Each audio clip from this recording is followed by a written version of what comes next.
अच्छे से रहे, लेकिन अल्फा मेल थे वो, सारी कमावत उन्हीं के हाथ में थी। तो अल्फा मेल जब बूढ़ा हो गया तो वहां परिस्थितियों में जंग हो गई है थोड़ी सी। तेज प्रताप कभी कहते हैं कि हम सारन से लड़ेंगे, लेकिन चली जाती है बहन लड़ने के लिए। तेजस्वी यादव इधर से उधर घूमते रहते हैं, और यहां टिकट बांटने में भी आजकल बड़ा चीनी का चक्कर चल रहा है। हमारी तेजस्वी यादव को एक सलाह है कि चीनी ज्यादा मत चाटिए, ज्यादा चीनी चाटिएगा तो डायबिटीज हो जाएगी। घर में बहुत लोगों को डायबिटीज है, तो स्वास्थ्य खराब हो जाएगा। तो चीनी चाटना बंद करें। जैसे औरंगाबाद, बगहा, मधुबनी, हर जगह चीनी चट रही है आजकल बिहार में। कल तेजस्वी यादव ने बहुत प्यार से कहा कि हम पे भ्रष्टाचार का मुकदमा कब किया गया जब हमको तो नहीं हमको मोच भी नहीं था, और हम विराट कोहली के साथ क्रिकेट खेलते थे। भाई साहब, आप विराट कोहली के साथ क्रिकेट नहीं खेलते थे, आप विराट कोहली और बाकी दिल्ली टीम के लिए पानी ढोते थे। लोकतंत्र में किसी का पढ़ा लिखा होना जरूरी नहीं है। आप भारत के नागरिक हैं तो आप नेता भी बन सकते हैं, वोटर भी बन सकते हैं। लेकिन चूंकि बिहार और राष्ट्र उम्मीद करता है कि उसका नेता सुसज्जित विचारों से सज्जित हो, एक पढ़ा लिखा हो, जिसमें एक दृष्टि हो, एक विजन। और ऐसे नेता जब लोकतंत्र में आते हैं तो ऐसे ऐसे लोकतंत्र की महिमा बढ़ती है। बिहार में श्री कृष्ण बाबू के समय से जयप्रकाश नारायण से लेके कर्पूरी ठाकुर से लेके नीतीश कुमार जो खुद इंजीनियर है से लेके सुशील मोदी से लेके एक से एक विद्वान नेता देखे हैं। लेकिन हमारे लिए बहुत शर्म की बात है कि हमारा नेता प्रतिपक्ष 9वीं फेल है। मौका मिलने पे भी 10वीं 12वीं नहीं किया, और बात करते हैं कि गारंटी हम देते हैं, रोजगार हम देंगे। बड़ा गारंटी है इनका, अद्भुत गारंटी। ये ऐसे रोजगार देते हैं कि रोजगार के बदले में जमीन ही ले लेते हैं। जाइए रोजगार लेने, आपको जमीन मिल जाएगी। कुछ कुछ फैक्ट्स हैं मित्रों, मैं रखना चाहता हूं कि 29 साल की उम्र में इसी तेजस्वी यादव ने 5 मकान, 47 जमीन सहित कुल 52 संपत्ति के मालिक बन गए। 29 साल की उम्र में। 3 साल की उम्र में जब चलना भी नहीं आया था तो इनके नाम से पिताजी और माताजी जमीन रजिस्ट्री करवाए थे। इन्हीं के पार्टी के कांति सिंह, इन्हीं के पार्टी के चौधरी, तमाम लोगों की जमीनें और मकान ये ले चुके हैं। कहां से आया इतनी संपत्ति? ईडी ने जो इनकी संपत्ति जब्त की थी उसकी लिस्ट ये, property details of Tejashwi Yadav. अब ये भी गलत है, ऑफिशियल रिकॉर्ड में है ये, और उसके बाद ये आदमी कहता है कि हम मुझे फंसाया जा रहा है। आप लोगों के पास कितनी जगह देखिए तो जरा,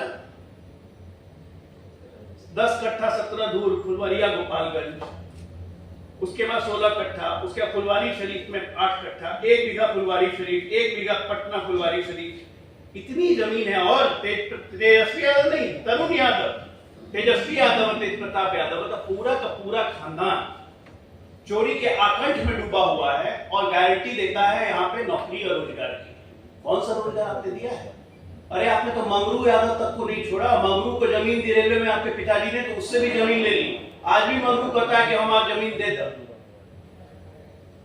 बिहार को मजाक का विषय बना दिया है इस लालू परिवार ने पिछले 30 वर्षों से। आज जब हम बात करते हैं, प्रधानमंत्री बात करते हैं गारंटी की, तो उसमें एक आदमी क्या कहता है गारंटी नहीं है, हमारा चाइनीज माल है प्रधानमंत्री।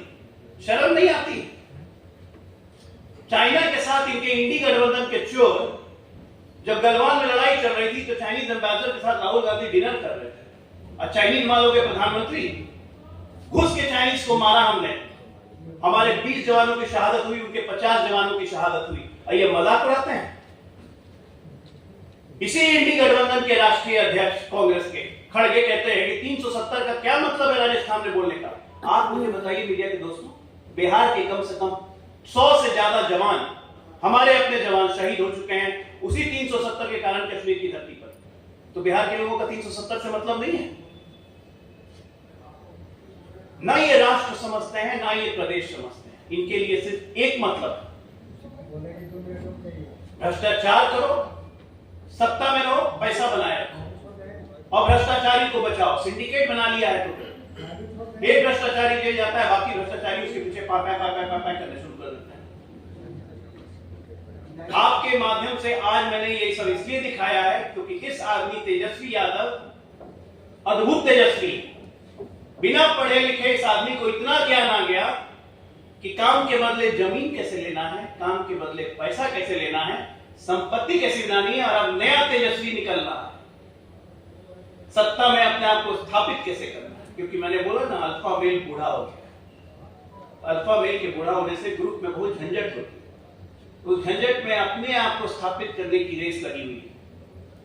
कोई किसी का नहीं है, इनको बिहार से ना मतलब है, ना इनको देश से मतलब है। लेकिन आपके माध्यम से जनता के पास ये जाना चाहिए कि जो कहते थे कि जब मैं नीमुछिया था तब इतनी संपत्ति है, तो भैया नीमुछिया के पास इतनी संपत्ति कहां आ गई जो आज ईडी ने जब्त की हुई है? किसकी संपत्ति है? जवाब देंगे। पटना का ही वो मॉल आप सबने देखा है, मॉल के बेसमेंट के लिए जमीन खुदाई गई और उसकी मिट्टी को डाल दिया गया धूम में, 1 करोड़ वहां से भी खा लिया। मंत्री थे इनके बड़े भाई थे प्रताप यादव। इनोवेशन है करप्शन का, आइडिया निकाल निकाल के चोरी कर दिया। तो ऐसे चोरों के परिवार को बिहार की जनता को जानना बहुत जरूरी है। देखिए, बुद्धि की कमी होना तो हम कुछ नहीं कर सकते। परिवारवाद का मतलब प्रधानमंत्री जी ने लोकसभा में बहुत आराम से समझाया था, लेकिन इनकी दिक्कत है ना, ये ना सुनते हैं ना अच्छी बातों को समझ सकते हैं। परिवारवाद का मतलब आप मुझे बताइए, आज सम्राट चौधरी अध्यक्ष हैं, 4 महीने के बाद लोकसभा चुनाव के बाद हमारा नया अध्यक्ष अगर आएगा तो आप लोग में से कोई या हम में से कोई बता सकता है कौन अध्यक्ष होगा? नहीं बता सकता है। लालू यादव के बाद कौन अध्यक्ष होगा बता सकती है ना? अल्फा मेल जब बूढ़ा हट जाएंगे तो कौन अध्यक्ष होगा बता सकती हैं? कांग्रेस में कौन अध्यक्ष होगा, किसकी मर्जी से होगा आप बता सकती हैं? समाजवादी पार्टी में अखिलेश यादव के बाद उनकी बेटी ही अध्यक्ष बनेगी आप बता सकती हैं? परिवारवाद का मतलब ये है कि सत्ता एक परिवार के हाथ में आ जाए, उसी की मर्जी से अध्यक्ष और वही मुख्यमंत्री, वही परिवार सत्ता का संचालन करेगा। ये है परिवारवाद। एक बाप बेटा अगर चुनाव लड़ रहा है तो वो परिवारवाद नहीं होता है, लेकिन इनको समझ में नहीं आएगा, ऊपर का मामला खाली है थोड़ा। रामविलास पासवान के बाद चिराग पासवान, जीतनराम मांझी के बाद भाई एक मिनट, रामविलास पासवान के बाद उनकी पार्टी टूट गई, खत्म हो गई पार्टी। चिराग पासवान को बाहर निकाल दिया था, रामविलास पासवान आर बन गया, रामविलास पासवान दूसरा वाला बन गया। चिराग पासवान ने अपनी काबिलियत साबित की, अपना घूम के अपना दल को खड़ा किया है। अब वो शादी करेंगे, उनका बेटा होगा, वो अध्यक्ष बनेगा, तब वो परिवारवादी के हिसाब से आएंगे। वो बहुत बात की बात है। कार्यकर्ता खुद बोल रहे हैं कि उन्होंने टिकट बेच दिया है या फिर हमारे। देखिए, ऐसा है कि चुनाव में इस तरह की बातें चलती हैं, वो हमारे घटक दल है, मुझे लगता है हमसे बेहतर वही एक्सप्लेन करेंगे।